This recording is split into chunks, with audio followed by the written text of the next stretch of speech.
Magandang hapon po sa inyo lahat dyan, sa mga followers natin dyan. Si Kuya ay...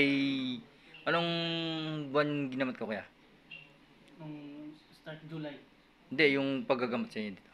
nung Yung first Miyerkules, alos 1 week lang. opo, Si Kuya ay yung sinapian ng masamang masamang elemento dahil sa mga puno na binabantayan niya. Si Kuya kasi security guard. Ngayon, Kuya, nung pagkaramdam mo ngayon? okay na. Okay na. Si Kuya, anong araw ngayon ay December 20, second session niya. Graduate na siya. Magaling na, okay na. Magaling na. Ramdam, sarap.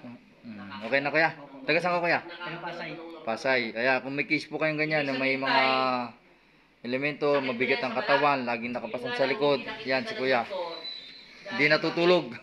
Thank you. Kailangan natin buksan Okay. yung spiritual mo para makita ng medisina kung